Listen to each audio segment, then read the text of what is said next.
You are now tuned into the truth frequency. We are TFR. TFR. Truth Frequency Radio.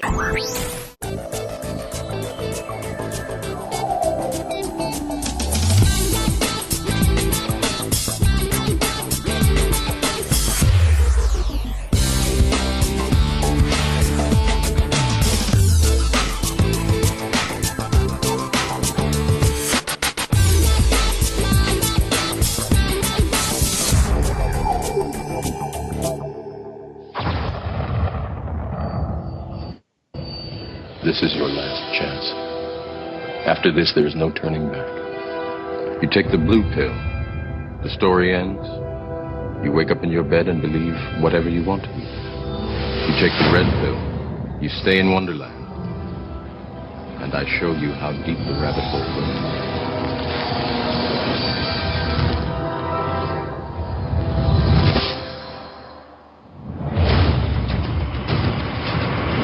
You're listening to the Revolutionary Radio Project with your host, Rob Skiba. All I'm offering is the truth.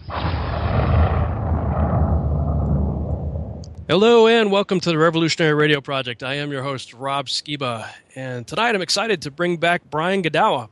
He's been on my radio show before, at least once. I'm thinking about twice, actually. But that was back in my Blog Talk radio days, so I'm excited to introduce him to our Truth Frequency Radio Network audience.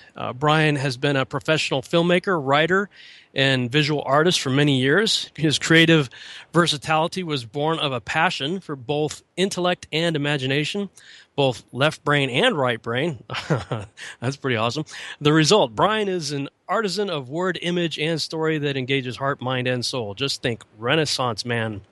He is the screenwriter for the award-winning feature film To End All Wars, starring Kiefer Sutherland, and Alleged, starring Brian Dennehy as Clarence Darrow, along with Fred Thompson as William Jennings Bryan. Previously, Brian adapted to film the best-selling supernatural thriller novel The Visitation by author Frank Peretti for Ralph Winter, X-Men Planet of the Apes fame, and wrote and directed several documentaries, including Wall of Separation for PBS. Brian's scripts have won multiple awards, and his articles on movies and philosophy have been published around the world. He has traveled around the United States teaching on movies, worldviews, and culture to colleges, churches, and community groups. His popular book, Hollywood Worldviews, Watching Films with Wisdom and Discernment, has been released in a revised edition from InterVarsity Press and is used as a textbook in schools around the country. His book, Word Pictures, Knowing God Through Story and Imagination, addresses the power of image and story in the pages of the Bible to transform the Christian life. His primary website is Godawa.com, Godawa.com. And when I first heard of Brian, I had watched the movie To End All Wars, and it was shortly after I moved to Dallas from Massachusetts in 2003.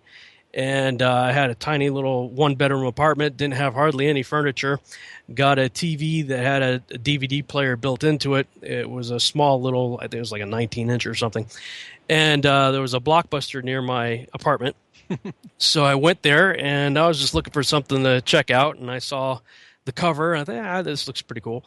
So I got it, I watched it, and I said, wow, this is how Christian filmmakers need to be making movies. One of my pet peeves is that too many Christians who want to become filmmakers make things that are just, they say, on the nose. It's another word often heard is cheesy. This particular movie was not billed as a Christian film. So that's what took me by surprise, because it had a very, very powerful message of forgiveness and redemption. So obviously the message was there, but it was made for a secular audience. It was based on a true story of prisoners of war.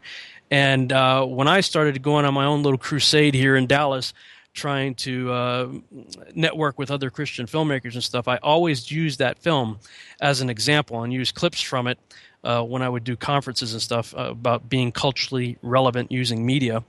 And then it was sometime a few years later that I saw an article that Brian wrote on the movie. Was it Machine Gun Preacher? Or I think it was the name of it. Yeah.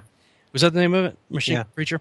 And you were talking about, there's violence in it and there's some scenes that are questionable, but you're like, you know what? This is true to the guy's story, to his life. And you've got to show the darkness for the grace and the redemption to make any sense at all. And I was like, man, this guy's so right on target, And then I ended up going to a conference. I was invited to speak at a conference in California. And who do I run into but Brian? And so we finally got to meet in person. And it's a joy to have you back, man. Oh, it's great to be with you, Rob. Yeah. Always love talking to you. Boy, you've been busy. Oh, yeah. Very busy. You've got a whole bunch of books. I've got several of them on my bookshelf here. Noah Primordial, Enoch Primordial, and Gilgamesh Immortal.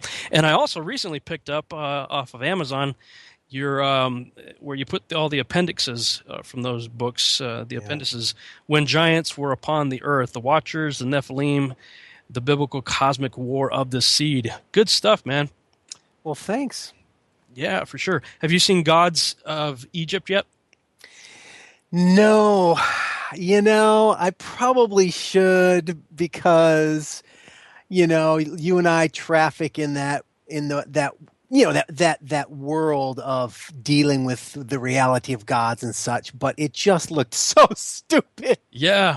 Sorry. It's campy, kind of cheesy, maybe a step above Flash Gordon, if you remember the movie. Yeah, exactly. Flash Gordon. But I will say, the filmmakers did their research. They had all the elements, although they kind of jacked around with the mythology a little bit, and taking creative liberty as always. But these movies, I go to them because it is along the lines of the research that we do. But it always disturbs me when there's these big $140 million, big budget movies out there, and the message is always the same: the Son of God saves the world. But it's always the wrong son of the wrong God. That's good. Yeah. Oh, well. Yeah, no, I hear you. Now that would be Horus in that one? Yeah, this one's Horus. Yeah. Yep. It's all the all-seeing eye motif and all that stuff. Yeah, and if it's not that, then it's basically a humanistic. You save yourself. Man. The gods created man to save himself, or something to that effect. It's pretty much those two pictures that show up. If you're going to deal with any spirituality, it becomes metaphors for humanistic self-salvation in the end. Yeah.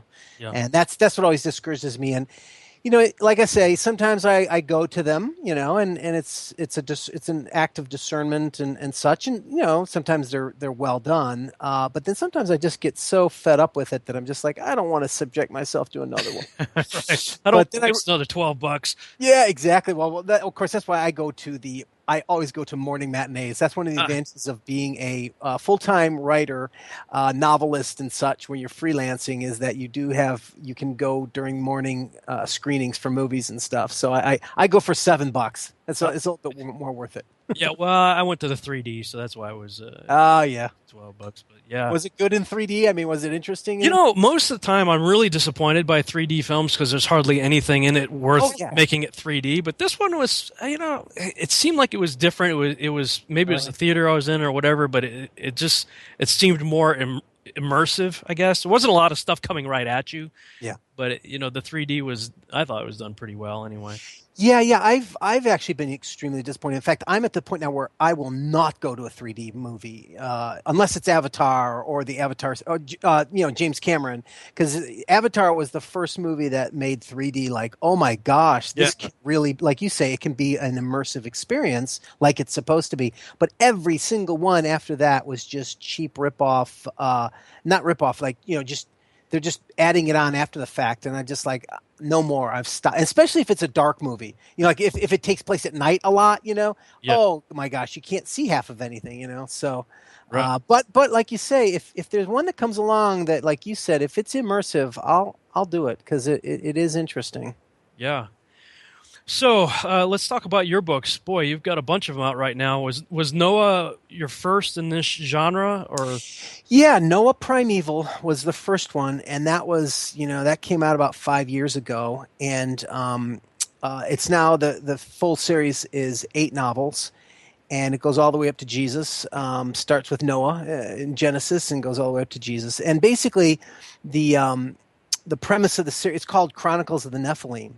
And the premise of the series was that I wanted to retell all the stories in the Bible that have giants in them or hint at giants or watchers.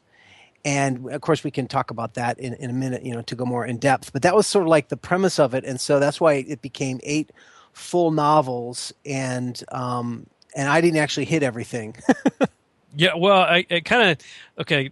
Correct me if I'm wrong.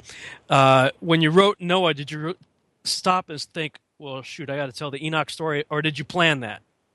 I didn't plan that. So I did not plan that. Afterthought, you go, yeah. It was an afterthought. You know what? And but here's the reason behind it. First of all, this was years ago. Now I'm a screenwriter. See, so until recently, every idea I come up with is usually as a movie or as a script. And in Hollywood, we writers do a lot of what we call spec scripts, and that is, we'll do all the work and write this great story and bleed and give our life and heart and soul for 4 or 5 months, to something to try to sell it, to get interest. That's one of the only ways, if you're not if you're not already an established or A-list writer, writing spec scripts is one way to try to get attention. And, now keep in mind, this is like 6 years ago now. I'm standing there, I'm like, you know what? I was talking to this director, actually the director of Twendell Wars. We started talking about, what kind of movie can we do? And we talked about Noah, and I thought, man, there's a story that no one's ever done, and no one's ever done it right. And I started at that time to be researching into Genesis 6, which, as I'm sure your listeners are very, very familiar with, knowing if they listen to Rob Skiba, they're very familiar with Genesis 6. And, that's, of course, the passage where it talks about how the sons of God in heaven saw that the daughters of men on earth were beautiful, and they came down and they mated with them, and they bore them the giants or the Nephilim, who were, mighty heroes of old and such. And that was always the most bizarre passage in the Bible to me. And I had just, being a good Christian who didn't want to cause trouble and didn't want to get into weird things, I would just pass over that as, oh, well, we can't always understand everything in the Bible. That doesn't mean it's wrong. It just means we don't understand it, and keep moving on because it was too frightening to me. And the more I looked into it, though, and started researching it, and I stumbled upon Michael Heiser's work, the more I realized, oh my gosh, this is amazing. It's not just an amazing concept of that there are giants and the Watchers and, that whole thing of angels having sex with humans. Oh my gosh, what is that? Or at least genetic modification, right? And I thought, you know what? Or what I discovered was that it's not just this bizarre, fascinating, interesting thing. It's a storyline that goes throughout the whole text of the Bible. And that's what turned me on as a storyteller, that I said, oh my gosh, there's a story going here. But at the time, I'm talking to this director, and we started working up this idea for Noah as a screenplay. And you know what? We had creative differences. And we went our separate ways. And I continued on to write the script on my own. And of course, it was very original at the time, right? And I have the Watchers and the giants and all this stuff that no one's ever done or really revealed in movies before. And then lo and behold, a couple of years later, right around the time where I started shopping my script around, I found out that Darren Aronofsky was already in the middle of trying to get his movie funded and about ready to shoot, yada yada. And I realized, okay, well, that's fine. He beat me to the punch, and I don't really have I'm not really well connected in Hollywood, so I thought, you know what? But at the time, I didn't know what his script was about. I just knew he was making the Noah movie, and I thought, oh no, if he has Watchers and giants in there, how can I beat him to the punch? How can I get my story out so that I can say, well, mine was out first? And I realized at that time, was self-publishing on Amazon. So I went ahead and I got the book published, and because I tried to get Christian publishers and Christian agents, because it's a Bible story. So I thought they would be the ones interested, and they couldn't touch it. It was too weird for them. It's just way too wild, Seminaries are teaching the Sethite theory, so you got to get past all that first. Yeah, they're very naturalistic and such. And they just don't understand real wild creativity. Well, anyway, so I just went and self-published it, and so I got it out a year or so before the Noah movie even came out. And but what happened was in the course of writing that Noah script, that's when I realized, oh, this isn't just this one event.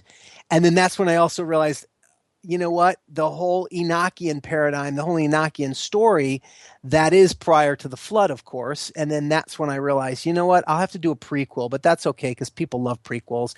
And George Lucas. Yeah, well, that's not a good example of prequels. But as a matter of fact, I want to say this side note to pitch something I have nothing to do with, but I just discovered it, and that is on YouTube. There's a channel called Honest Trailers, and what they do is they cut trailers for movies, but what if they told the truth, and they basically show all the silly things that are in movies, and I just saw all the honest trailers about all the Lucas Star Wars movies, and they're hilarious. Oh, I have to check that out. Yeah, they're very professionally done too, and they've got the movie guy voice, Yeah. like, imagine a movie so boring with so many people standing around and talking. Anyway, so so back to the story. So no, I didn't plan it that way, but it works out okay because, like I say, I love prequels because it's kind of neat when you see a movie and then you go, well, what's the origins of that character? What was that character like when they were younger? Yeah. And so I have some of that in the Enoch Primordial. But realistically, people could start with Enoch Primordial, book 2, and then go chronologically from there. But that's how I wrote it. And there's a lot more I could talk about, but I also want to. I could dominate the discussion, so I'll let you lead with questions. No worries. So, of course, to write fiction that's based on fact, you've obviously got to do a lot of your own research. Yes. To do that. So, how much time did you spend before you even started Noah? Well, I've started studying Rob Skiba's material. Uh-oh. Just kidding. Actually, I didn't even know about you. I discovered you in the course of it over time. Yep. Eventually, anybody who gets into studying this material, starts to find all the guys like you and others who are speaking a lot on it, reading a lot on it and such. So, yep. But yeah, no, I like I said, for me, the doorway was Michael Heiser. And Michael Heiser is an evangelical scholar, and he's a real smart guy, and he's a scholar, literally. But what I love about him is he's not afraid to address and tackle the really bizarre things in the Bible, and he doesn't. In my research, reading scholarship, I find that you've got the two camps in scholarship about these things. You've got the liberal and the conservative, or you've got the critical scholarship and the confessing scholarship. And the critical scholarship on these issues, watchers, giants, and all this kind of stuff in the Bible. The liberal scholarship will tend to interpret it as just mythology that isn't true. And so, it's evolutionary. The Jews just, they just evolved and took the mythology of other pagan nations and made it their own. And none of it's real. None of it's true. It's just a religious expression, right? And on the other side, you got the confession scholars that they want it to all be true and historical, but they're kind of afraid to deal with the more imaginative literary aspects of the biblical text. And so when they see wild things like that, and they also tend to be naturalistic a little bit more so. What I mean by that is confessing or conservative scholars, yes, they believe in the Bible, yes, they believe in the supernatural, et cetera, but they also tend to downplay all that stuff. So if you come across something very supernatural in the Bible that's just too out of bounds, out of the box, they'll tend to come up with other explanations and theories. Like you said, the Sethite theory is a perfect example of that. The Sethite theory basically, didn't originate with Augustine, but he's the one that made it popular. And, he was, of course, driven by his paranoid fear of Gnosticism that he came out of. And so he reacted against that and came up with a more naturalistic explanation for the sons of God and all that. So, those are the two extremes that you tend to stumble upon in scholarship. But, there's always that middle earth crowd, the middle crowd like Heiser, where, he believes in the Bible. He believes, but he also understands and he's willing to accept the wild things that come at him. And maybe there's more to it than what you see. And so that's what drew me to him. I got into his writing, and it opened up this doorway of what I call the storyline, what I call the War of the Seed. And that is this storyline that goes throughout the Bible, starts from Genesis 3:15, where the curse on the serpent in the garden. It goes all the way to Jesus, and beyond. But my series, ends with Jesus at the cross and how he, the serpent in the garden. You have this promise. God says that your seed will be at war with the seed of the woman, which is the Messiah. And he will crush your head, you will bite his heel. And then, of course, in the New Testament, Jesus is described as, his death on the cross is atonement for sin, crushed the head of the serpent. And that's sort of the storyline that I was interested in telling. But, there's so much more to it than that, of course, and we can get into that. Yeah. So, but the Hebrews, as a nation, they're latecomers. You got the Sumerian, Babylonian, Akkadian, all those guys, and Egyptians, obviously, before them, crafting this story of gods and all that kind of stuff. And like this movie that just came out, Gods of Egypt. But do you think that basically God allowed the other 69, I believe there's 70 nations that came out of, 70 people groups out of the Tower of Babel, they all went away talking their own languages, and God retained one for himself? My personal opinion was that the Hebrew people were the original language, and God retained those. But basically everybody else, he said, okay, do your thing, tell your story, do whatever you want. And then about 850 years or so after the flood, God has this guy Moses, and he says, come on up here, let's chat. Here's the deal. This is what really happened. Do you think the Genesis 6 narrative is the actual real narrative, and that all the other stuff were basically spin-offs of that event? Yeah, basically I do. How that revelation comes to us, I think that there's a variety of ways in which truth was communicated to us, some by direct revelation from God, like you said, on Mount Sinai. But Moses also used sources. He also used other sources. And the Bible is loaded with references to other sources that the scribes used, etc. And Moses was educated in Egypt, and he was very literarily aware. So I have no problem with the notion that he may have been aware of what other people said about certain spiritual things at the time, but nevertheless, in the end, I do think that, he has a direct connection to the living God who created all things. And that, the Genesis 6 is basically the basic spiritual reality of which the pagan religions are a parody, or as N.T. Wright would say, or of which the pagan versions become a sort of a twisted, what man's imagination and mind apart from God does to the truth is it spins it and twists it to justify itself. So this is where you get all the gods, in Greece and Rome and whatever, all throughout history, they have notions of gods, having sex with humans and this kind of thing. And I think that that's an echo of what really happened. And so, in other words, it's not that religion just evolves and takes from other religions and adapts. It's that there is an actual true event that occurs, and as man spreads out on the earth, like you said, from the Tower of Babel, they take with them their different interpretations, and over time they all, get distorted and twisted, and we have all these various religions. So I'm in a concordance with you there. But in how God does it, there are different views on that, but my view is that it's not all direct revelation like Islam claims with Muhammad, where God dictates. The notion of the biblical notion of inspiration of scriptures is that it's God breathed and that and it's God speaking through men, but that doesn't mean he's dictating. And so therefore there are lots of scribes in the New Testament and the Old Testament, as well as Moses, I think, who actually do use sources in the course of the writing of their Holy Scriptures. But it's interesting because within this last century, there is a very fascinating theory by Wiseman called the I can't remember what it's called, the tablet theory, I think it is.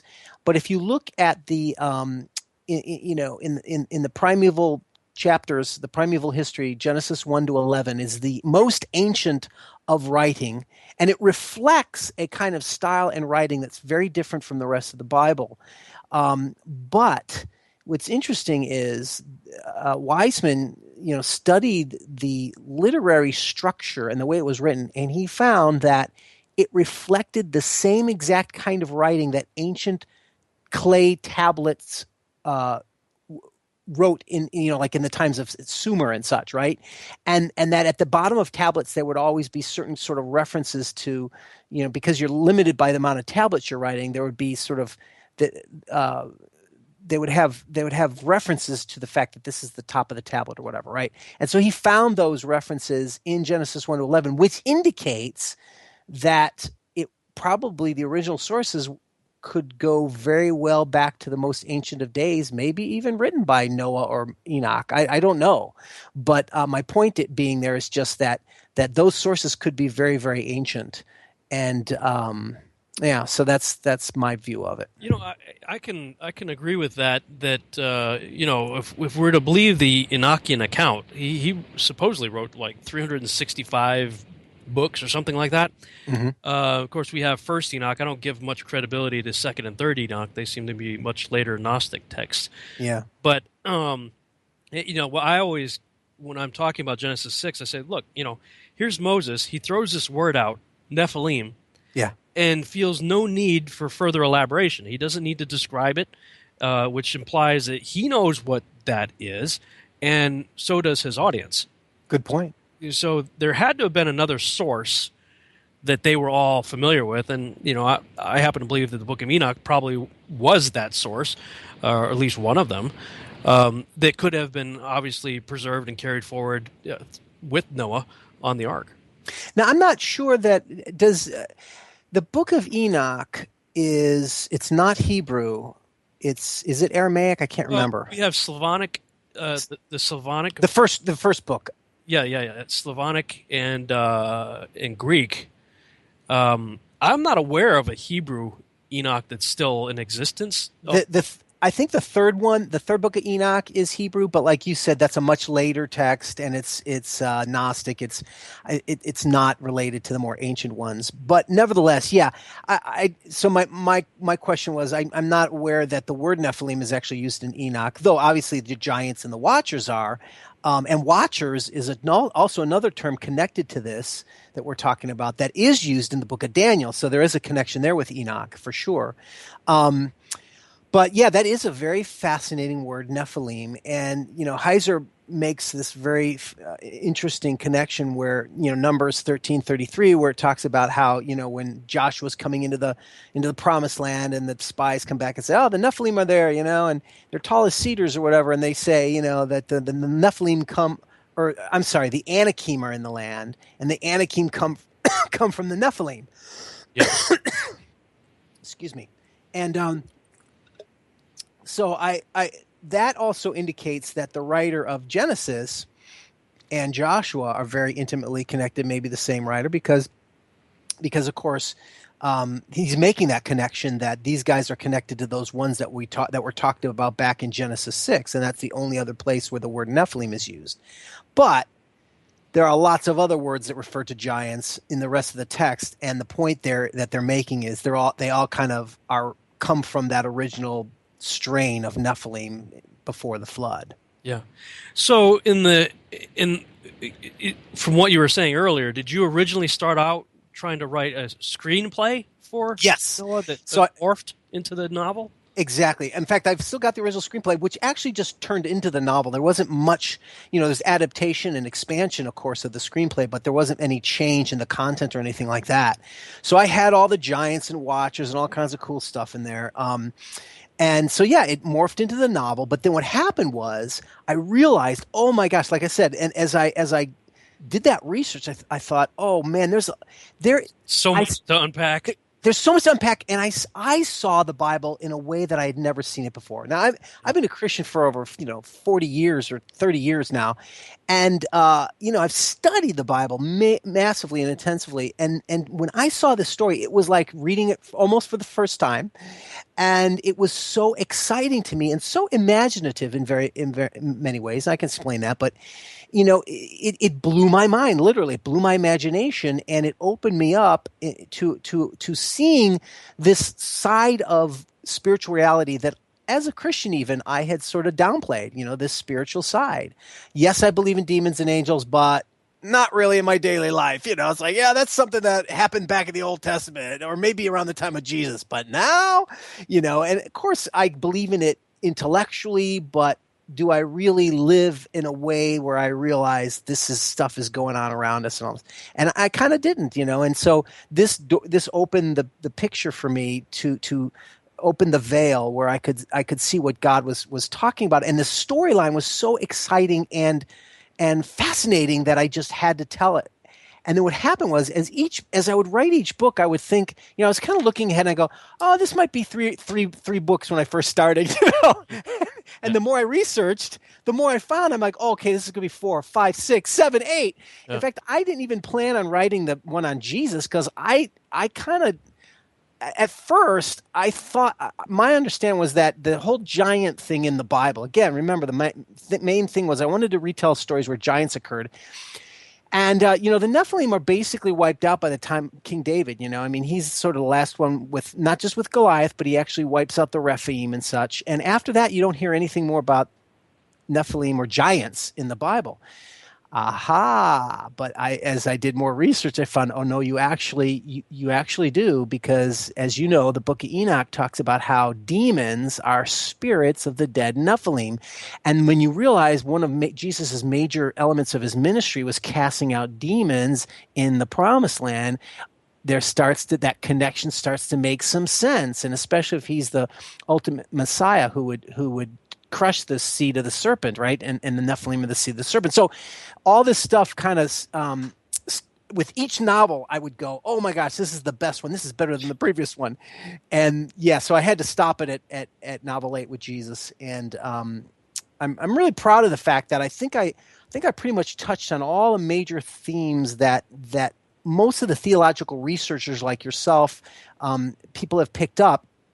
But I feel like I put it into a story, look, I'm a screenwriter, so I love movies. So when I read books, I want it to be like you're watching a movie. So right. All the novels are action packed. I have romance, action, just it keeps the pace is fast moving, but it's also richly embedded with the theology of what I think is going on beneath it all, this war of the seed and what it all means and how it all comes together. But on the surface, people have been loving the series just because it's like seeing these Bible stories retold and seeing how the giants come into play. It's like, what have I missed? How come I've missed this in the Bible? Like, how many people know that Abraham was in the time when he was in the time of when he was in Canaan, there was a horde of giants going on there. Yeah, there was.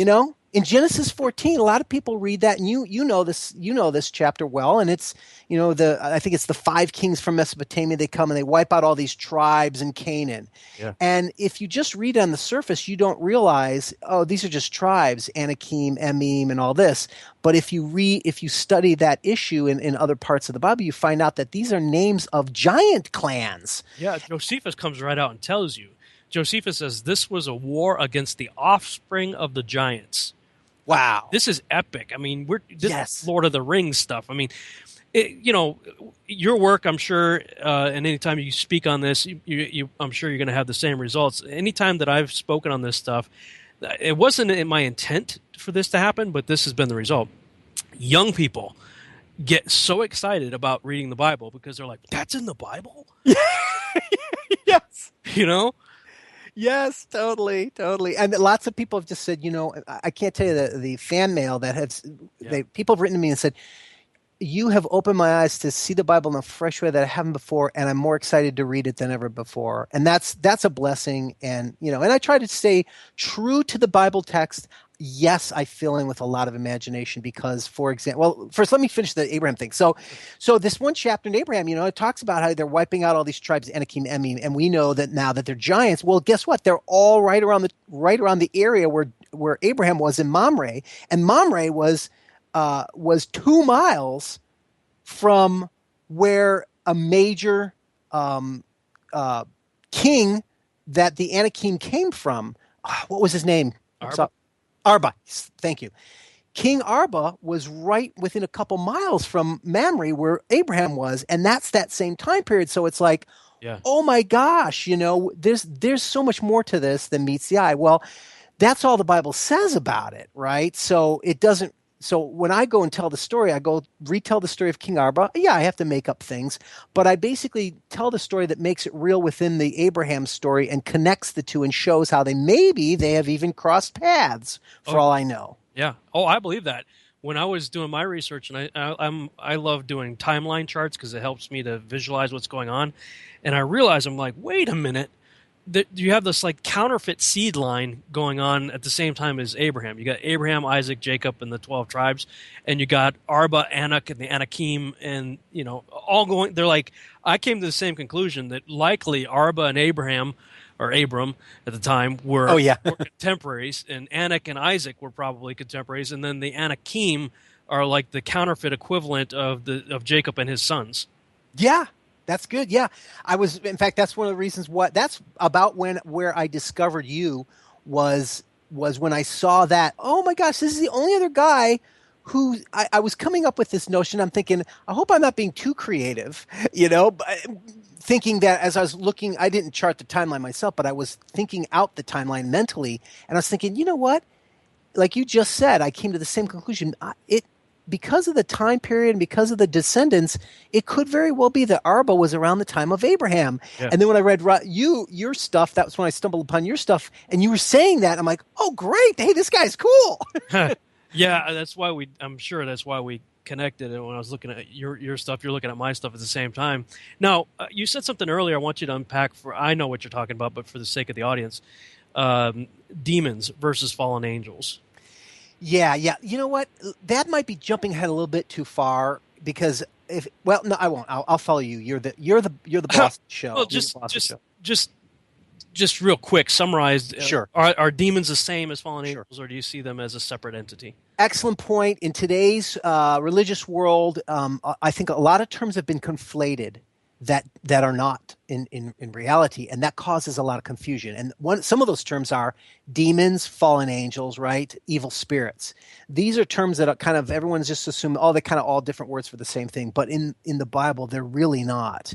And if you study the issue closely, you'll notice that actually fallen angels or watchers or sons of God are not the same as demons. Demons are actually disembodied spirits, and angels are actually embodied spiritual beings. Now, it's true that their flesh is not the same exactly as human flesh, but it is very similar, and it's transcendent. I call it transcendent. That's why angels can, go through walls or whatever, stuff like that. But yet at the same time, they can have sex with humans. So there is an angel has a kind of flesh that lives in both worlds, so to speak. Yep. But demons are never described that way.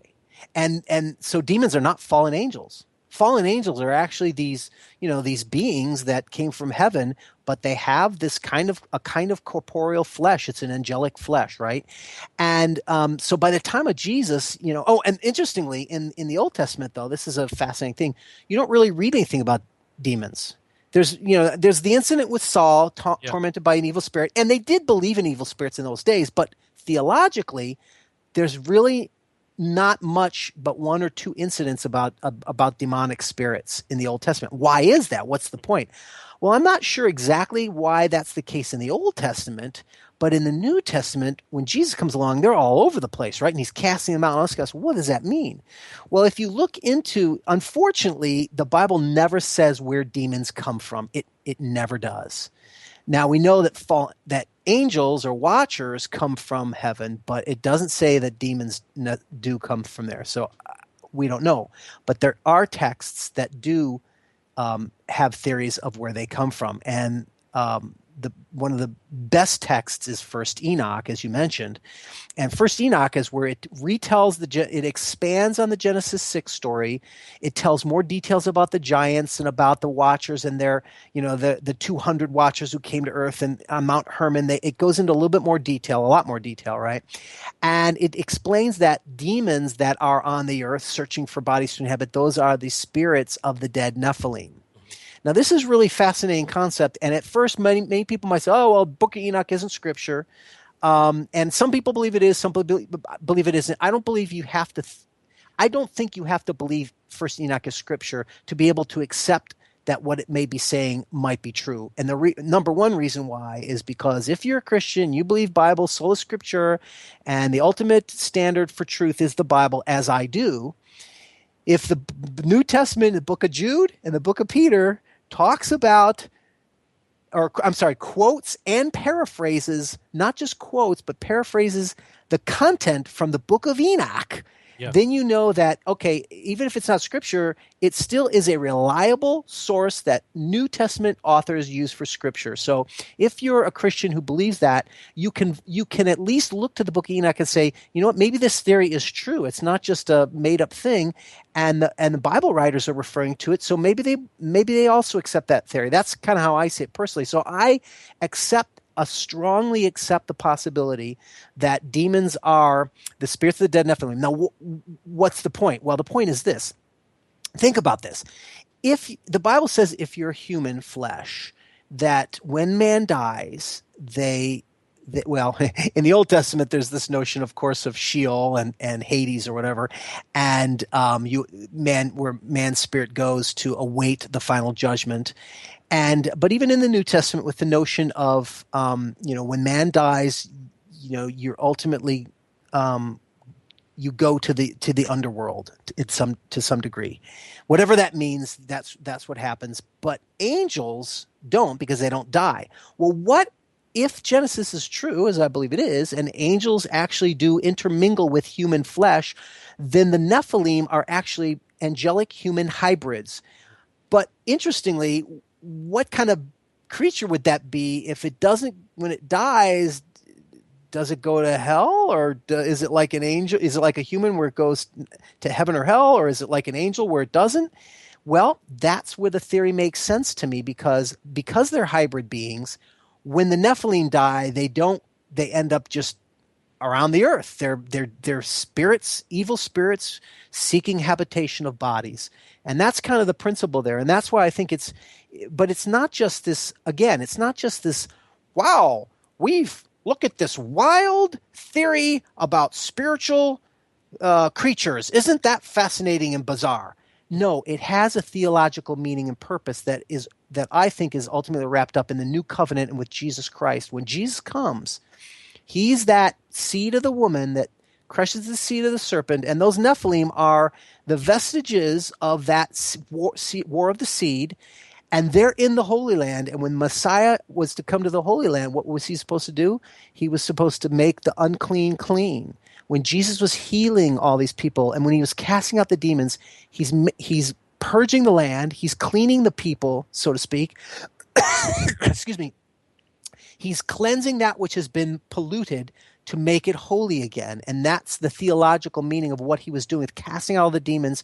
He's bringing in the kingdom of God that is making that which is unclean clean, so that it can come before God and come into the Holy of Holies, etc. And his atonement on the cross is the ultimate apex of all that. But that's how I think it fits in. It has meaning. It's not just this sort of arbitrary, bizarre thing. It has meaning in God's kingdom. Yeah, when you started to come to the realization and understanding that the demons are the disembodied spirits, the Nephilim,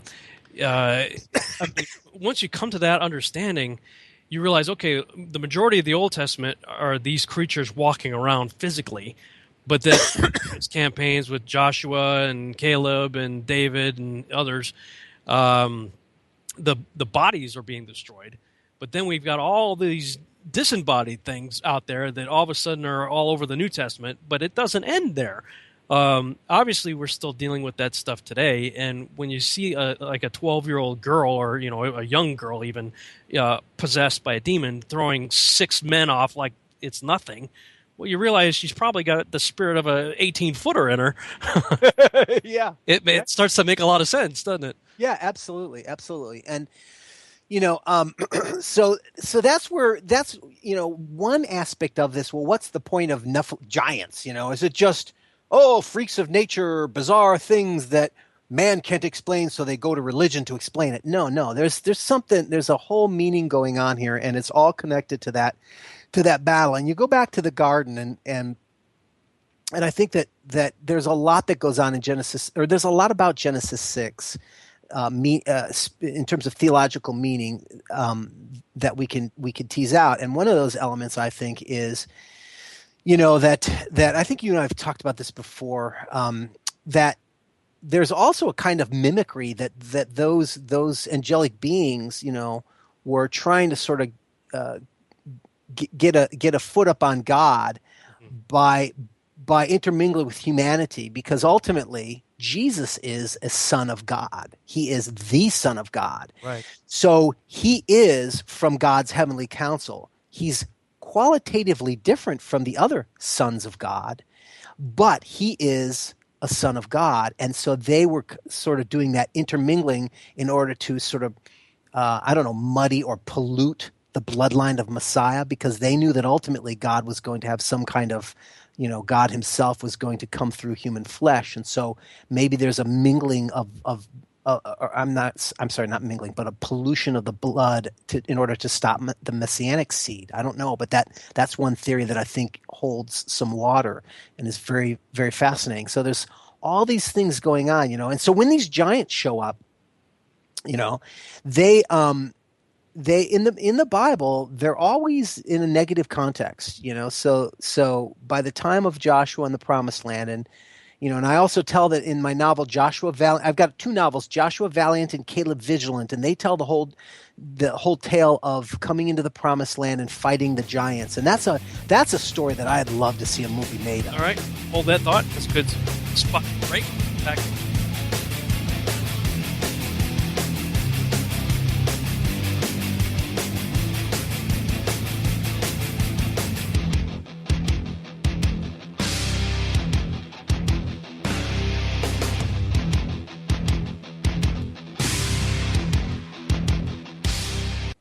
You're listening to the Truth Frequency Radio Network.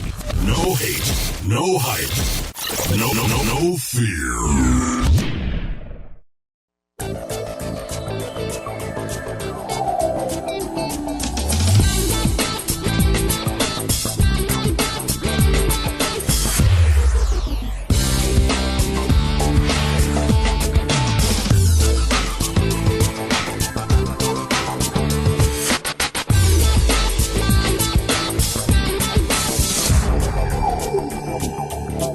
We're back on the Revolutionary Radio Project. I am your host, Rob Skiba. For the second hour, I'm talking with my guest, Brian Godawa. And right before the break, we were talking about Joshua and Caleb making a great movie. I know you've got 2 books on it, and I definitely want to come back to that. But right before that, I want to address something you were talking about. There was a movie, actually it was a TV series out called Fallen. I think it was on ABC. And I just remember there was one scene that really caught my attention where Azazel has just been released from his prison, bound in chains, and he's sitting in this car with this other guy who's driving. And as they're driving through this town, he sees these churches, and all these churches have signs, Jesus saves and whatnot. And he turns to the driver and he says, "Who is this Jesus? I keep seeing all this stuff of Jesus. What's this Jesus stuff?" And he says, "Well, he's..." many believe he's the Son of God. And Azazel just kind of looks out the window and he chuckles to himself in a kind of a sad way, I guess you might say. He says, "Do as I say, not as I do, huh?" And it really just, I thought it was a brilliant line in the movie. Yeah. In the show. The show is pretty cheesy, but that was a pretty good line. And I'm thinking to myself, it is interesting because, I wonder if Satan, Lucifer, whatever you want to call him, had an understanding of what the prophecy in Genesis 3:15 meant, and that God was eventually going to produce seed of his own on this earth. And so he says, okay, let's see if we can usurp this. And that we started this broadcast talking about I was lamenting the fact that so many of these movies come out and the theme is the Son of God saves the world. Problem is it's the wrong son of the wrong God over and over. That's good. I like that. And, it's like that may have been what I know part of it was let's prevent Eve from having that seed. But maybe it's like, well, what if we could just, get everybody, if that's the plan, if God's going to have a son, let's just usurp that whole thing. And let's do the same thing. And let's, Yeah, and now, I mean, how many movies, Thor, right? All these movies are out, Percy Jackson or Clash of the Titans, always a son of God saves the world, wrong son of the wrong God. Yeah, that's so true. So we need a movie like Caleb and Joshua to come out, Oh, yeah, I'm working on it because I actually, I'm actually writing a Bible movie right now for a Hollywood production company. And this is the real thing. This is a secular company. This is not Christian movie. They do want to appeal to the Christian market. So I don't know if I don't know if the budget will be as big or small yet, because it's all about me. Can I impress them with the script and such? But I am writing it for them, and I'm very, very stoked about it because there's great possibilities, but it's still in the early stages, and anything can fall. When it comes to Hollywood, 1 out of 1,000 movies gets made anyway, so the chances are always very, very difficult. But if this movie goes well, then I've got my other novels. I'm going to go, you know what, you guys, here's some movies that have never been made, and you want to make a great Hollywood movie with great special effects. Well, let me tell you, right? Oh, well, that's one of the things that I was impressed with the gods of Egypt, where they showed the gods as like 10, 12 footers. So, all the gods were like quite a bit taller, they're at least double the size of the normal humans. Mm-hmm. And that was throughout the film, so technology and special effects, all that is getting to the place where it's easy to do that now. And of course, all the other monstrous hybrids and stuff that they had in the movie too. Yeah. So, I'm watching this, I'm looking at, it's a $140 million budget movie according to IMDb Pro. And I'm thinking, okay, the budgets are there. Yeah. This type of movie. Yeah. Technology's there. We can really do a Genesis 14 war epic. Abraham is really, we talk, and Gerard Butler is set in this Gods of Egypt movie, but he's also the lead in 300. Yeah. And I'm like, 300. Abraham is the original 300, 318. Absolutely, baby. Absolutely. You're mentioning another story that many Christians don't, they'll read it, but they won't realize the implications of it. And what that means is my series, Chronicles of the Nephilim, I'm a guy, I do tend to write from the action perspective. My heroes, I like warriors. Okay, so I won't deny that. My heroes tend to all be warriors. But I do have a lot of romance in Chronicles of the Nephilim. And I must say my personal favorite of all 8 novels is my Rahab character in the Joshua Caleb stories. However, so Abraham is one of those where what do you think? What do most Christians think of when they think of Abraham? He's this old guy because he lived really old before he had a kid, right? And 100 years old, and he's a shepherd, right? With Sarah and all this. And well, yeah, but it says that he went and rescued his lot from a army of thousands of men as they were leaving. He goes with 318 men. I actually think the text indicates there's more than 318, but 318 of his own men. Point is he went and got his nephew back from this thousands of men army. And so this guy was a warrior, man. Yeah, he may have been a nomadic shepherd, but he was also a warrior. And so these are the things that we miss when we're reading the text. And I try to bring all those weird, obscure things, make them alive, and sort of tie them all together to show how they're not just weird things, but they actually can make sense. And one of those things is actually connected to what you just mentioned about the gods of Egypt.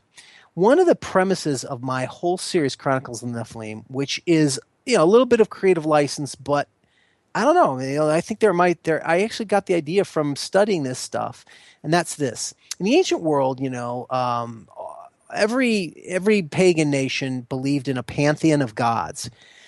So, that's where they get the plurality of gods, right? And all the different gods have different powers, and they were responsible over different things. And each city had their own patron deity as well. And so that was the authority over him. Well, this notion of having patron deities or territorial spirits, authorities over earthly authorities, is worldwide in all the ancient religions, including the Hebrew religion. In the book of Deuteronomy, it talks about how God says that at Deuteronomy 32, it talks about how at the Tower of Babel, when he spread everyone on the earth, he said, it was kind of like what you said earlier, he's like saying, look, I tried to start again with Noah, and people got evil again, and they're building this tower. So now, because you did this, I'm going to spread you on the earth, and I'm going to place all you rebels under the authority of the sons of God. And so you've got these 70 nations that are now under the spiritual authority of these fallen sons of God.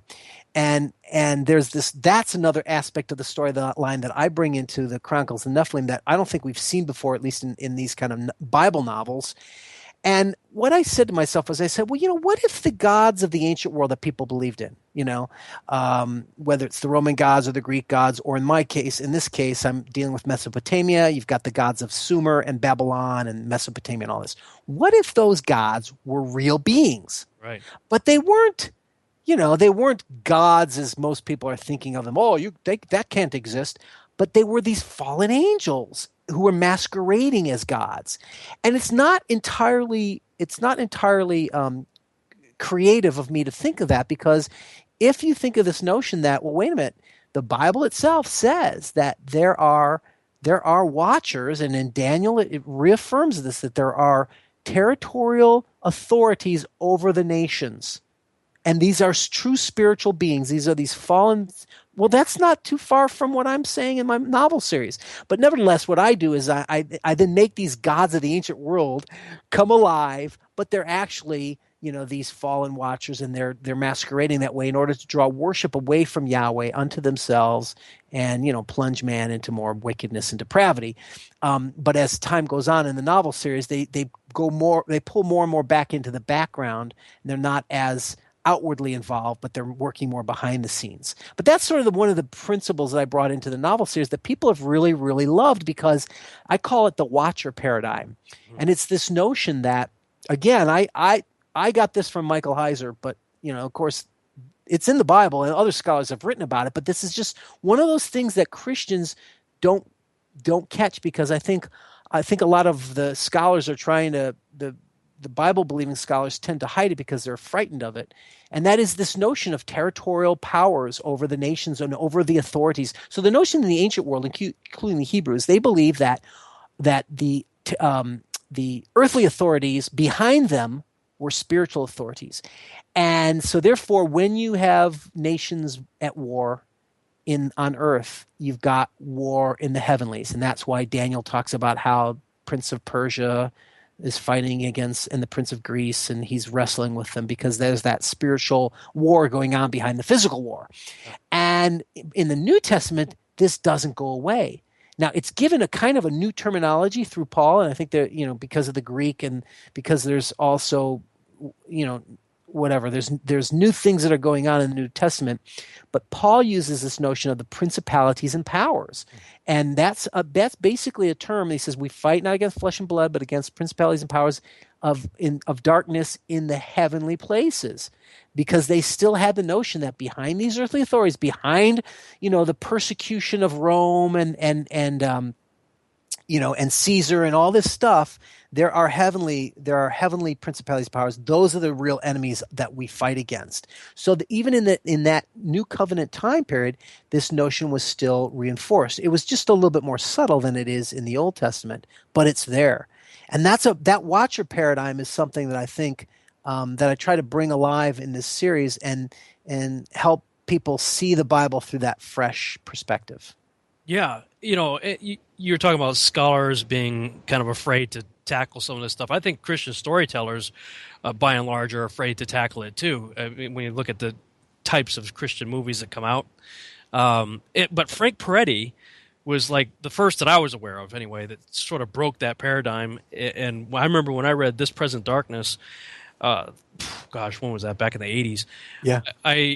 The first 4 chapters were a little bit slow, but then all of a sudden, I think it's the old woman there praying in the church, and I think it was chapter 4, he opens up the spirit realm for you, and that was the first time I read a book through cover to cover in one sitting. And I just started reading first 4 chapters. And I figured I was going to get ready for bed, go to bed. And all of a sudden, when he bust open the spirit realm there, I was like, "Whoa!" I had never seen anything like that in a Christian story, Yeah, same here.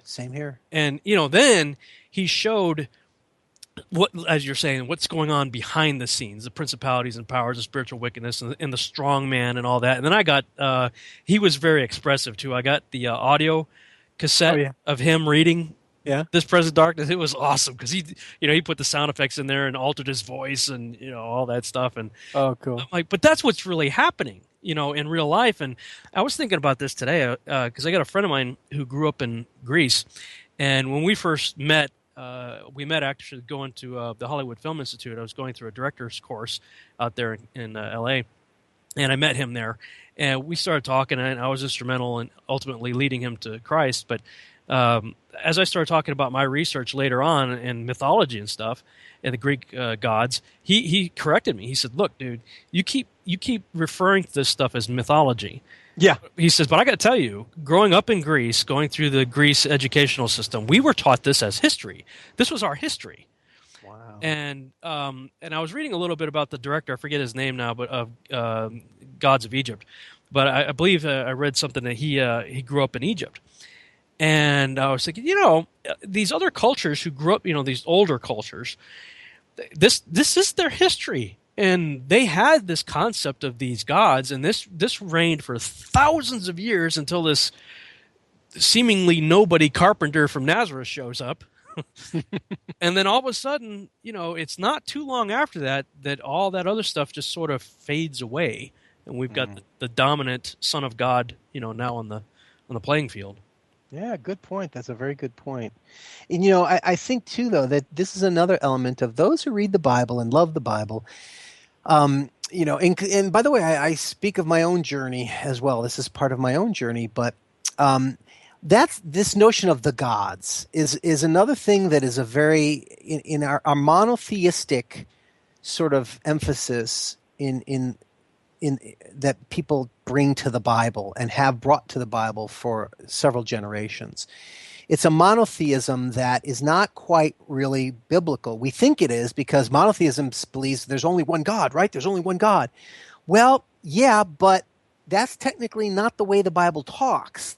If you want to be biblical, the Bible actually says that there are other gods. Now, it's true that, to sit down and look at the substantial definition of what these deities are, etc., I would totally agree that there's one true God who created all things, but nevertheless, this notion of gods is used in the Bible. Well, it's in the commandments. Thou shalt have no other gods before me. It's like, well, that begs the question: who are these other gods? What's he talking about?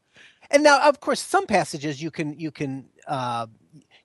wipe away by saying, he's referring to the fact that they believe in these other gods, but that doesn't mean they really exist. And that's how most Bible believers approach the notion of the gods. Oh, he's referring to their beliefs, but not that they really exist. But what we're talking about is, okay, fair enough. There are passages that I'll grant you that seem to give that indication. However, there are many other passages that say, no, that's not the case, like Psalm 82, Psalm 85. Where God stands in the council of the gods, right? Yeah. And this is a frightening thing to many Christians and this is something you won't get unless you really start to understand a little bit about the original languages and more of the background behind them, because the translations don't always reveal this. But if you want to be true to the way the Bible speaks, you have to accept this. Now, I'm speaking of my own personal journey. It was very difficult at first when I started realizing this, because my background comes from that very much of like, there can't be any other gods. There's only one God. And if I say that there are other gods, then I'm a polytheist, you know? And it's like, no, that's not true. That's not true at all. And the way the Bible speaks is very an ancient way that, like you said, it does give credence to the reality of other gods. But what they ontologically are, that is that's something to talk about. And in the Bible, there's also a lot of demonization, which what I mean by that is there are creatures that show up, and there might be different opinions on this. I don't know if you believe the same way I believe, but there are satyrs show up in the Bible. Yep. In Isaiah and in other passages, it talks about satyrs dancing on the graves of Babylon and such as a description of the destruction of Babylon. And there are also winged fiery serpents. But Lilith also shows up, and Lilith is a very common Mesopotamian and Levant deity, a demon actually. It's demonized. I'm sorry. Lilith is actually a goddess in the ancient Mesopotamia, but it's demonized in the Bible, and it's linked with the satyrs and such. Yeah. And I don't, does that mean the Bible says there actually satyrs do exist? I don't think necessarily that's the case, but I do think that it's basically it demonizes that which is normally worshipped as a god. So you've got Moses when they're coming to the Promised Land, and there's a passage where I think in Deuteronomy where Moses says, "Look, you are sacrificing to these other gods. You're sacrificing to demons, Shadim, and that's more than saying you're sacrificing to something that doesn't exist, right? And that's the point. What they have these gods have a spiritual reality to them, and when we begin to see that picture from that perspective, then it changes our understanding of that. Yeah. The other thing that I like about your work is you're not afraid to keep it real. In other words, I'm part of the Christian Media Association here in Dallas, and we have all these chapter meetings and stuff, and other local filmmakers get together, and we have guest filmmakers come in to speak and whatnot. Everybody wants to have this Dove Award, or check mark saying it's been approved by the Dove Foundation or whatever. I'm like, if you read the regulations in order to get that, you couldn't make the Bible. I totally agree. You keep it real with it's sensual, it's violent, it's what real life is. Yeah, I've come to the conviction that the Bible is rated R, and it's full of sex and violence. It really is. And profanity, by the way. Yeah. And by the way, I need to do my plug here. On YouTube, I have a bunch of little videos, clips on YouTube. You can find it under Hollywood Worldviews or Brian Godawa channel or whatever. But I talk about how there's violence in the Bible, there's sex in the Bible, there's profanity in the Bible, and I list all this stuff out for those who might be curious about it or wondering or doubting. But yeah, I've come to the conclusion that the power of your redemption in your story is only equal to the accuracy with which you depict the depravity that you are redeemed from. Right. And so if you don't depict a wickedness, then your redemption has no power. And for me as a storyteller, or even as an audience member, that's true as well. I watch these Christian movies and I don't believe them. Right. I don't agree with them. I don't believe them, and I'm a believer, right? Right. And so what I do in these series is I said, well, look, the Bible really does indicate, for instance, in the time of Noah, man was so wicked and violent that every thought in his heart was only evil continually. Oh my gosh, how do you depict that, right? Right. Well, so I decided that in this series, I wanted to be frank, like you say, and honest, and show this depravity. I try not to make it X-rated or anything like that, or NC-17, but I definitely want to show. You definitely hint at it. You hint. I hint at it, and strongly at times. Yeah, the camera cuts away, but you know what's going to happen. Yeah, but sometimes I do have some descriptions there that have turned some people off.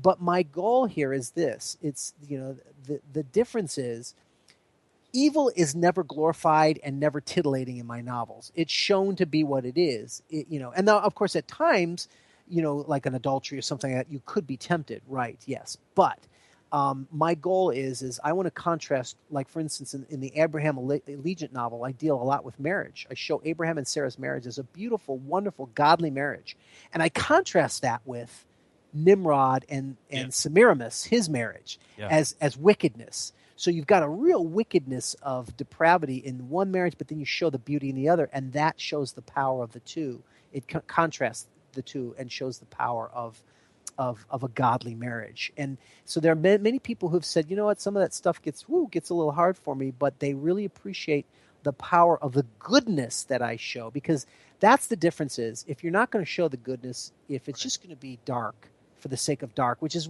let's face it, a lot of movies, a lot of media, television, all that, TV shows, really great storytelling going on, but a lot of it's very, very dark and nihilistic, because they ultimately don't have, many times like a Game of Thrones or something, there is no redemption. It's just different grades of evil, right? Yeah. And good people are the ones who keep dying or whatever. But so my goal was to show God's glory and goodness, contrast it with a real world of evilness and wickedness. So yeah, it's true. But here's the interesting thing. Nevertheless, I do know that my audience is primarily religious people who like the Bible, and they tend to be a little bit more sensitive to that material. So what I did was, I went through and I have a second version of all the novels. I call it Chronicles of the Nephilim for young adults. And basically, it's the young adult version where I take out all any profanity. I take out all the sexuality. Yeah, again, it may be hinted or implied, but you have to really know to catch it. You know, it's not strong at all. And the violence, I even pull back a little bit on the violence for those who are more sensitive. And so it's Chronicles of the Nephilim for young adults, and that's available for those who are more sensitive to those elements. So I'd say it's more like a, not G, but maybe PG version of the story rather than the R-rated version. Well, when I realized that Abraham and Nimrod were contemporaries, and that that is such an epic story, but a perfect opportunity to show the contrast. So I don't have your book yet. I'm going to have to get that Abraham one. But, just in my own studies, when I realized, okay, wait a minute. In my research, Nimrod was born in 1908 a.m. or years since creation, and Abram was born in 1948 a.m. And they live right, and Joshua tells you, they're contemporary until Esau cuts off Nimrod's head and kills him, which was right after Abram died. So it's like there's this epic timeline, and in fact, I created a timeline chart just to show it. So it's a perfect opportunity to show, good versus evil. Yeah, no, absolutely. And that's what I try to do with each of the books. My heroes, I wanted to take very strong action warrior men. That's another, by the way, that's a whole other premise of this series. I believe we live in a very, very feminized and just a very feminized culture where manliness, chivalry, all that stuff of being a man is being completely attacked and deconstructed. And I believe that's a bad thing. And so I have characters that are very strong, manly men. They're warriors, but they also are lovers. They get married and they have erotic relationships with their wives, right? But also, that they're just men and they're compassionate men. So you can have these things. You can have a man who's strong, a warrior, but he can be compassionate, etc. They're not mutually exclusive, which in today's culture and society, there's that attempt to say that they are. They're mutually exclusive. I don't believe that. So I bring those all into my series, and sort of a return to that manly spirituality. That's another thing too. It's like a manly spirituality. This wimpy metrosexual sort of culture that we live in, right? And our spirituality with our mega churches is becoming the same way. It's all just lovey-dovey, compassionate, and I believe in love. I believe in compassion, but Jesus kicked ass. Yeah. One of my ads for my book, Jesus Triumphant, I say that yes, Jesus came to save, but first to kick some demon butt. And he's out of bubble gum. Yeah. So, that's my approach with it. All right. Well, that's a good note to carry us into the next break. When we come back, I want to talk about your new book. You got a new one out called The Dragon King. So we'll talk about that when we come back from the break.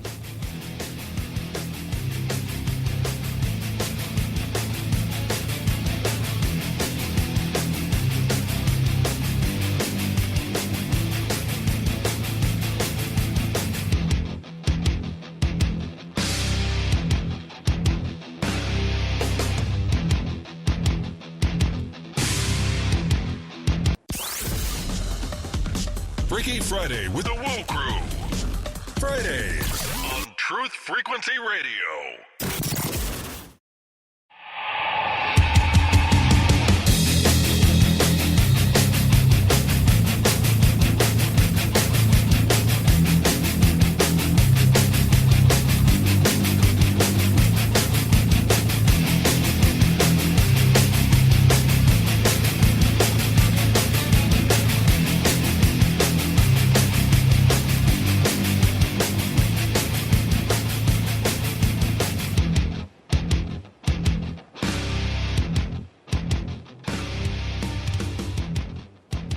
And we're back on the Revolutionary Radio Project. I am your host, Rob Skiba, for the final half-hour segment of the broadcast. I'm talking with my guest, Brian Godawa.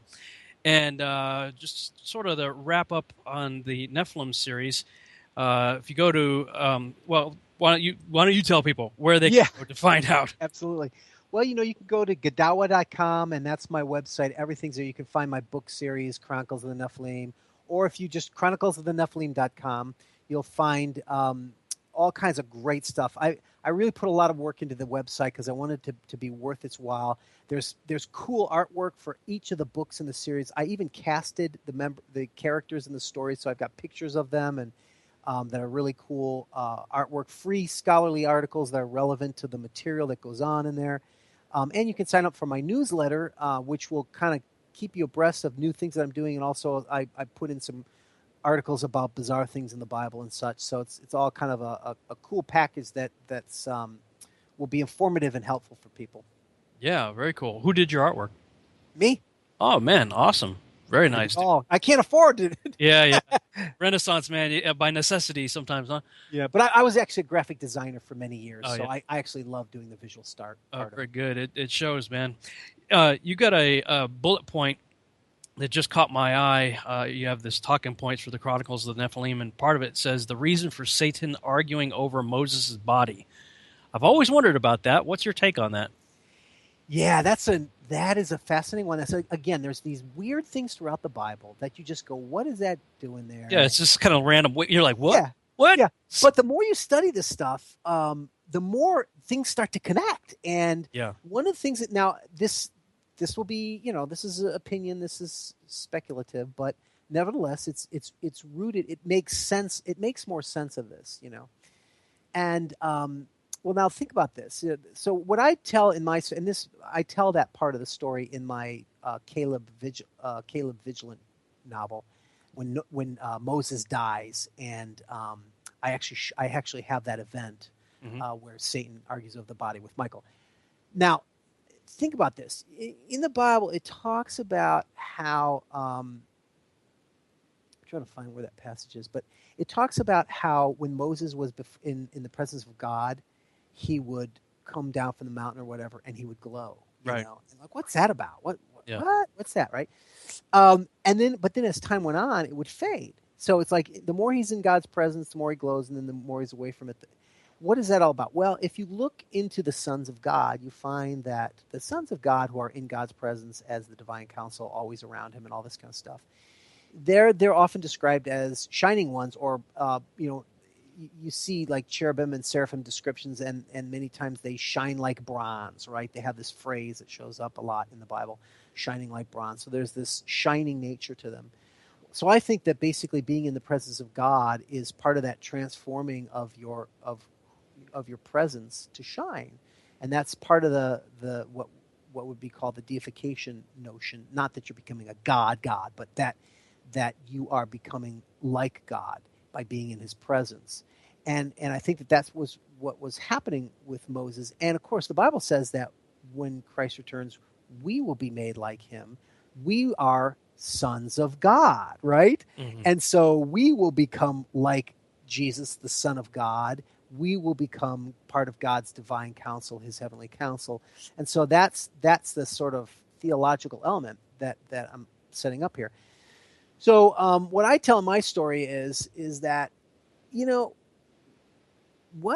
Satan's, why does he have this body? And I think there's some other, I can't remember, to be honest with you. It's been a while since I wrote that particular story, but I draw from different Jewish legends, and I draw from different mythologies and stuff, because my premise is that there's always some truth in everything.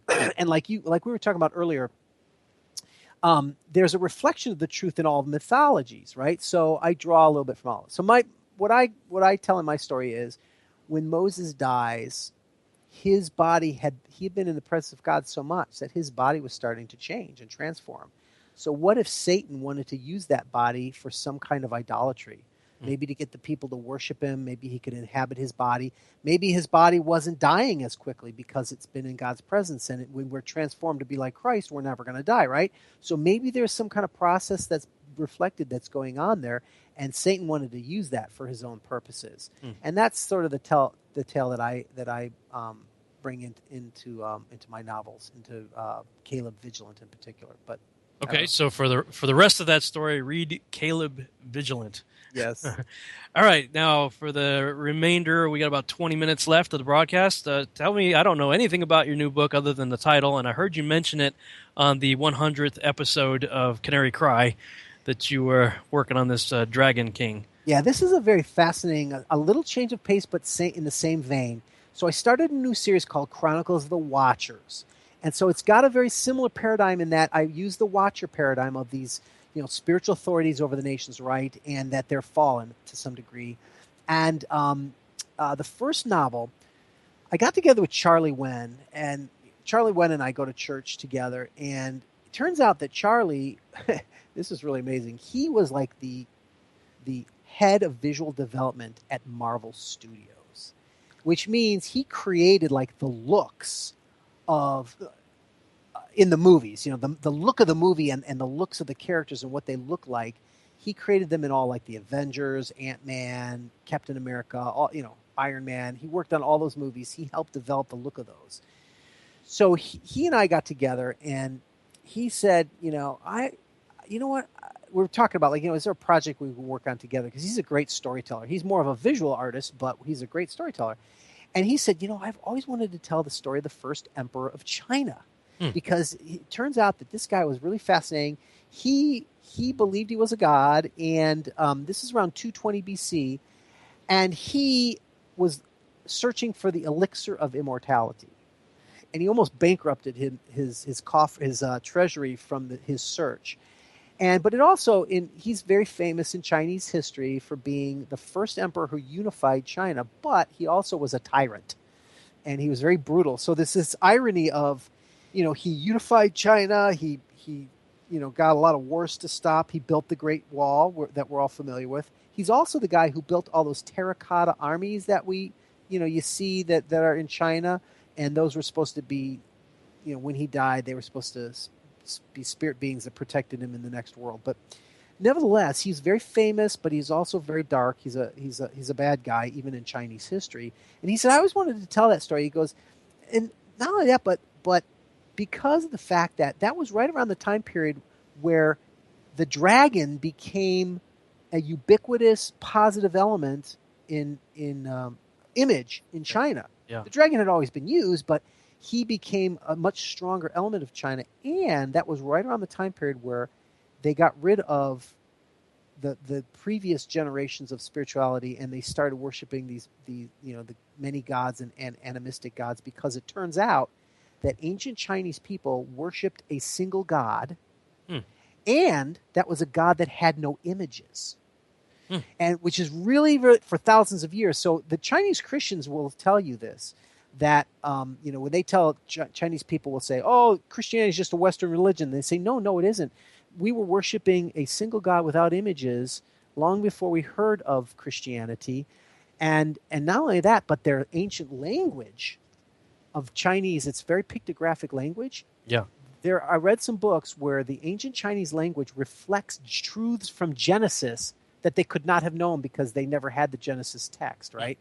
And so what these Chinese Christians suggest is that from the Tower of Babel, their people basically brought, the truth from the Tower of Babel, and it was less distorted than it was in other nations.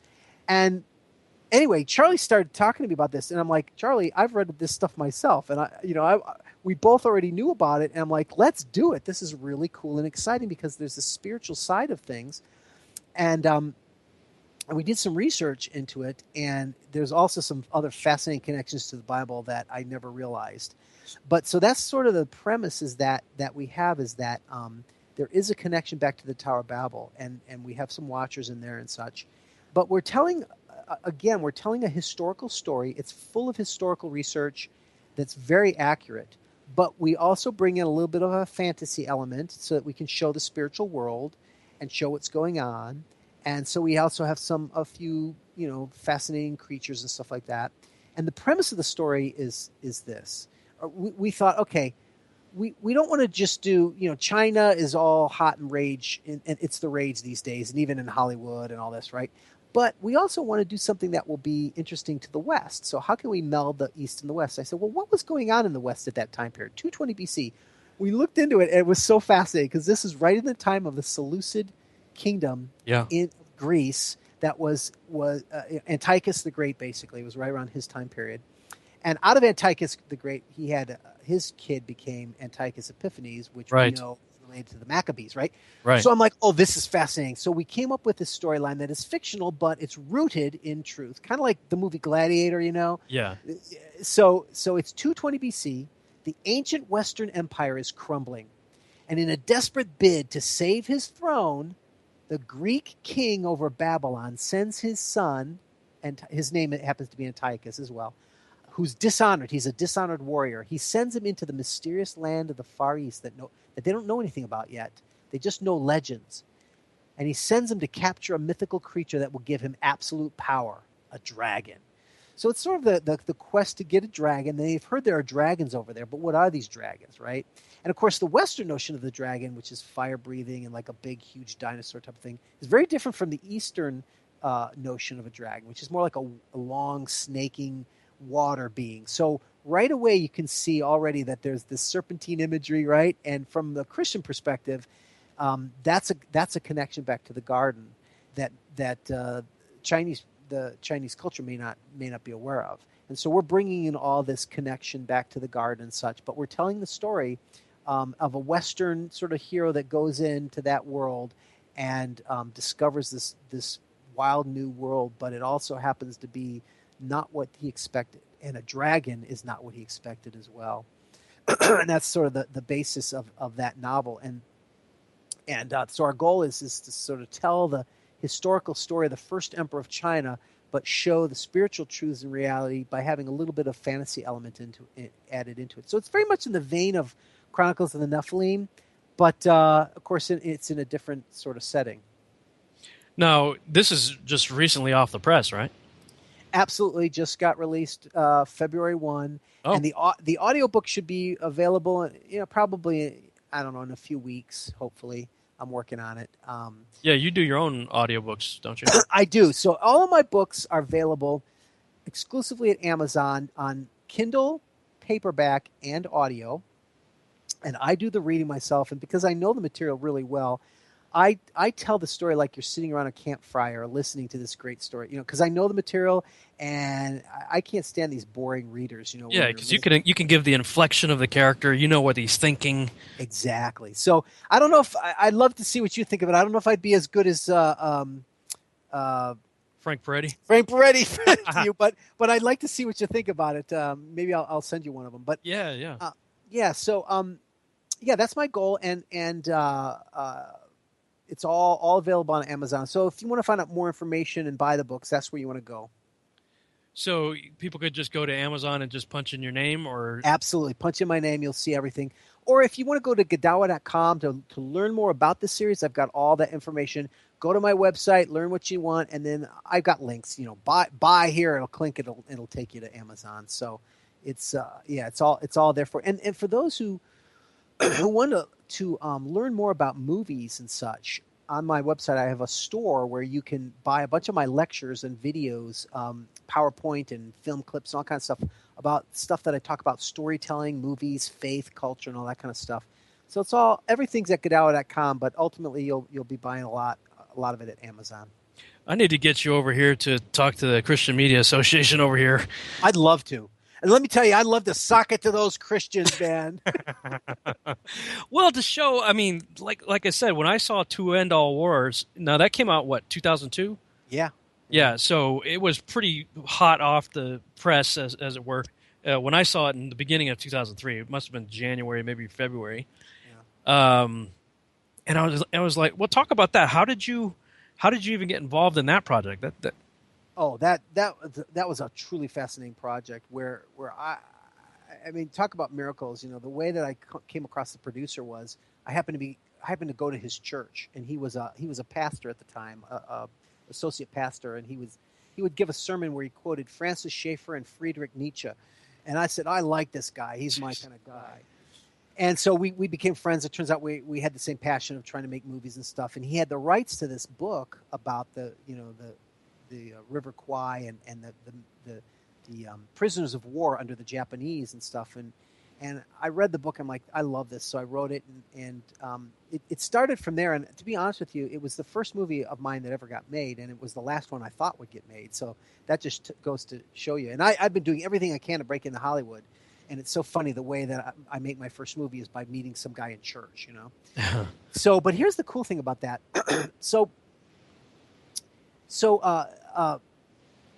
Look, Two Endless Wars was going to have a lot of people were interested in the movie. Walden wanted to do an Oscar campaign for it. They wanted to get it, but the problem was Walden Media would never do R-rated movies. Mm-hmm. And they're committed to that. And this just shows you what a mistake that is, because they loved this movie, but it was R. So we went back 5 times to re-edit it, to try to take everything out that we could, and we could never not get an R. And I think the reason why was because it's a true story, and it's the story about these prisoners of war, Allied prisoners of war under the Japanese, while they're building a railway in Burma, and they're being brutalized like Schindler's List, right? So yeah. It's very brutal, and we tell the truth, but we also show how redemption comes into that camp, into the prison camps, and the prisoners who hate their Japanese captors start to learn about the Bible, actually, and then start to apply that, so they learn to love their neighbor, and then ultimately learn what it means to love their enemy. It's a real powerful exploration of all that stuff. And the thing is, we couldn't get it to be anything less than R-rated, probably because no matter what you cut back on, it's real. It really happened, and I think that's part of the problem. Anyway, so the problem is we couldn't get it's one of those movies that had bad timing. We couldn't get everyone wanted it, but we couldn't get a good deal. There were problems because independent movies, if you put too much money into your budget, you're not going to get your money back, because they just won't put in big money into these independent movies. So anyway, what happens is we're going to go to the big film festival is Toronto Film Festival. That's where we're going to give our big premiere, and all the studios are going to love it and come to us and want, and then what happened was it was scheduled to be shown on September 12th, 2001. September 12th was the day after September. Nice. So basically everyone cleared out of the film festival, and it just went flat, and so we never got distribution. It's one of those movies that people see it and they go, what the heck? Where did this movie? How come this movie never got out? Yeah, everything went wrong. It's so funny because even now, 15 years later, there's a renewed interest in guys at studios who love that film. They're going to try to they're working on possibly getting an actual theatrical release. It never got theatrical. Yeah. It went straight to DVD, but they might do an anniversary theatrical release for the movie, because there are still people who just love that movie. It just never got the chance it needed. Well, yeah. What was the one that just was similar to that? The Railway Man. No, Angelina Jolie. Oh yeah, Unbroken. No, absolutely, Unbroken. Yeah. When I watched Unbroken, I'm going, man, this is this is very similar. Yes. In tone. Yes. To End All Wars. But a big difference was our movie had the power of redemption that Unbroken unfortunately cut out. Yeah. If you read the book of Unbroken, it's an amazing. Because he was a Christian too. He became a Christian afterwards, type of thing. Yeah. But the story was that he was brutalized by Japanese guards, and he wanted to go back and murder them after the war. Yeah. But he became a Christian, and he ended up going back and seeking to forgive them. It's just a powerful, but that's all cut out of it, Unbroken. And so Unbroken is just a story of survival, the movie, right? And it's empty because it's just survival and, I'm going to grit my teeth. Right. But To End All Wars brings in the spirituality and the redemption that ends up helping men transcend their suffering, and that's what makes it such a great story. No, I'm not going to give any spoilers away, but there's a scene in that movie that was so powerful, and I believe I've asked you this before, but just for the sake of those who may go out and rent this movie, is that, I know you know what I'm talking about. Yeah. Did that really happen in real life? It really happened in real life. In fact, I would not have done that scene because it seems like it could not have happened. It's almost like I would be criticized for being too obvious or something. Oh, yeah, almost on the nose, right? On the nose, right? But the director said, no, it really happened, so we got to have it in there, and I'm glad we did because it truly ended up being basically it's an instance of suffering that become very powerful, redemptive, and symbolic, and yeah, it actually really happened. And when people watch the movie, they'll know exactly what we're talking about. Don't know where. I definitely don't want to give a spoiler away on that because it is a powerful punch in that movie. But wow, so what are what's on? You got about 5 minutes left. What's next on your to-do list? Well, I'm actually working on my next novel, which is the start of a new series. Believe it or not, Chronicles of the Apocalypse, which why is everything a chronicle? Yeah, I know. Well, you know what? You got a good thing. It sells well, so you know. But anyway, I've started working on that. But I'm also been working on this movie, like I said, this Bible movie, and hopefully I'll be able to. If it starts to take off, I'll call you up and we'll have another show talking about it because it's look. I got to tell you something. Your listeners will love this. The first draft, I pitched this to Hollywood producers and I'm telling you, the story's going to have a Lion Man of Moab in it, and it's going to have an Emim giant from Moab.